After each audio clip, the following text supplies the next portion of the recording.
Tonight on KGW News, Portland's mayor bows out after what he calls a humbling experience. I totally understand why someone wouldn't run again.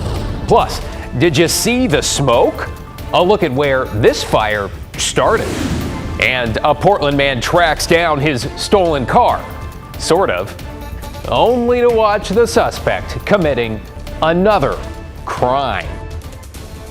Good evening, everybody. We begin with no third term for Ted Wheeler after the mayor announced this afternoon he will not run for re-election. Let's get right to Alma McCarty, who's been gathering reaction to that news. Alma. Well, David, after 7 years, Wheeler will not seek out another term as mayor. Many online quite literally writing good riddance.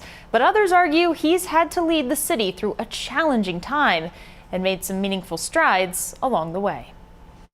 After 7 years, Mayor Ted Wheeler penned a letter to Portlanders announcing his decision not to seek another term. Instead of campaigning, he says he'll lean into addressing the city's most pressing challenges over the next 15 months. Among them, homelessness, public safety, livability, and economic recovery, all while city government gets revamped.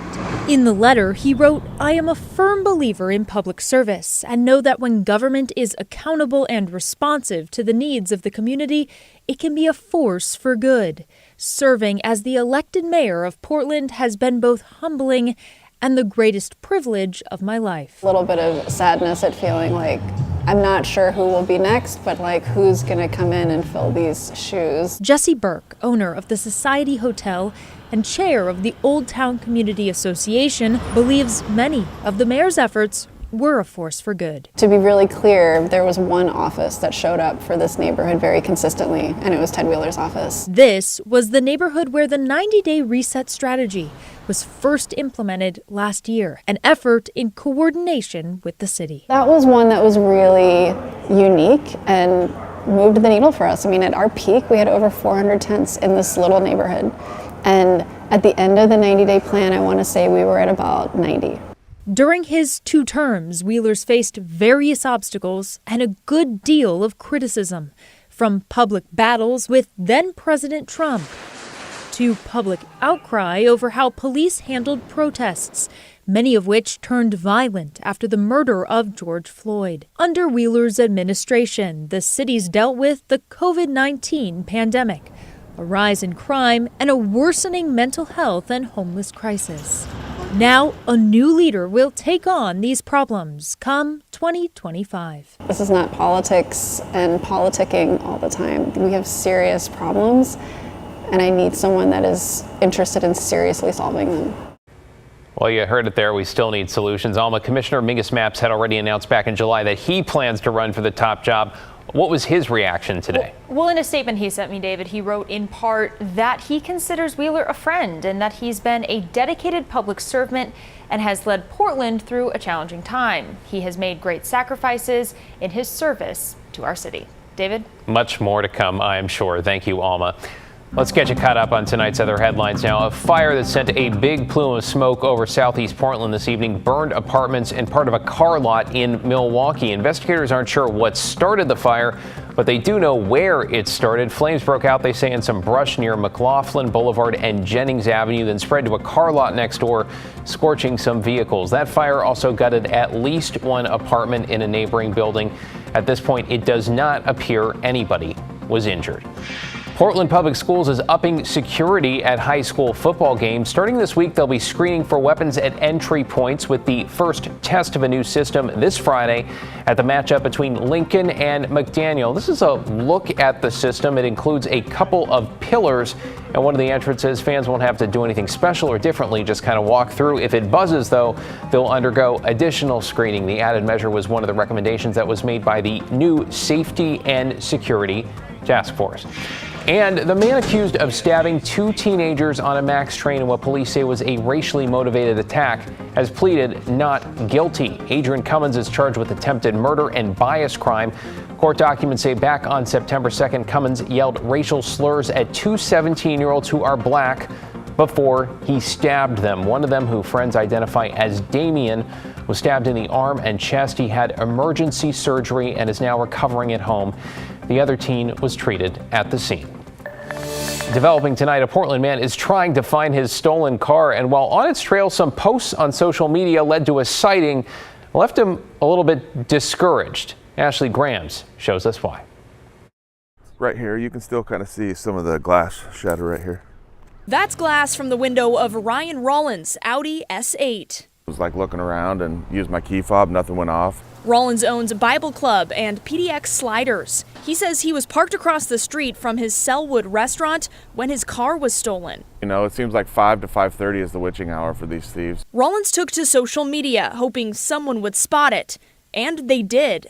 They caught it on the Ring Cam. They were stealing Amazon packages. Not only was his stolen car seen rolling down the street in Estacada, but the thieves have continued to steal. Well, we know they're stealing stuff in a very nice car. You can see in this video, someone runs to the front porch of a house and takes an Amazon package before getting back in the front seat of the Audi. It just kind of goes to show what community awareness and support kind of does to help find things like that. Rollins says he's grateful for all the eyes on the street. They've kind of felt that they can become lawless and there's really no repercussions, you know. Now he just wants to get his car back and knows people around the metro area can make that happen. There's not really the resources to chase and find these guys, so you have to kind of rely on social media and the community to kind of snitch on these people, and that's what we're hoping for. Ashley Grams, KGW News. New tonight, scammers recently tricked a person out of thousands of dollars by posing as Multnomah County Sheriff's Sergeant, and the department shared that fake voicemail today, so you know what to look out for. This is Sergeant Brandon White with the Multnomah County Sheriff's Office, calling in regards to a missing recent court. A recent breach of court. That message is a scam, 100%. The sheriff's office and the real Sergeant White say they would never call you over the phone about court dates, warrants, or missed jury duty. If you get a call like this, do not engage, immediately hang up, and never, ever send money. Well, tonight, Marion County is taking on the Oregon Health Authority. They say the state is not doing its job taking care of people with mental illness who've been accused of crime. So this week, the county filed a lawsuit against the health authority and the state hospital. County leaders say the hospital is releasing people from their care too early and not giving them the proper follow-up. Many patients, they say, are getting out, then harming themselves or others. This is a crisis. This is a crisis in our communities. The reason why we're seeing the levels of homelessness, the reason we're seeing the types of livability crimes in our community recurring over and over and over again is because there are individuals who have serious mental illness, and the state is not providing the level of care that they need for them to be safe and for our community to be safe. And that lawsuit now asking for a court order that would require the state to add enough staff, beds, and other resources to ensure they're properly caring for patients who come through the state psychiatric hospital. We've reached out to OHA on this lawsuit. We'll let you know when we hear back.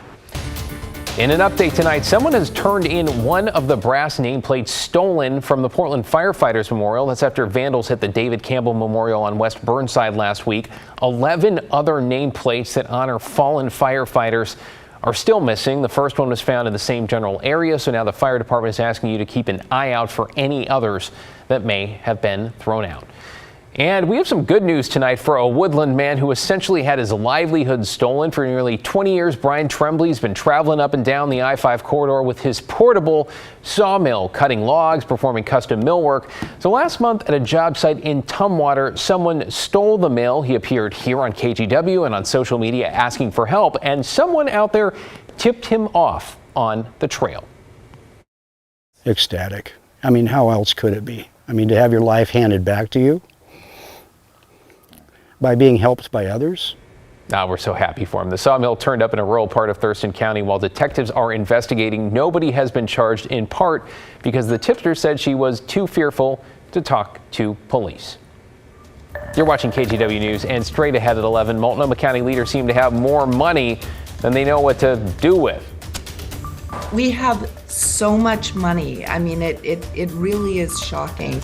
Where some surprise funding came from and how some leaders want to dole it out. And it was a fast-moving fire that wiped out homes in Skamania County. The new report that shows why this wildfire never should have started. And fire season continues as the fall rains have yet to arrive, because it's not fall yet, right?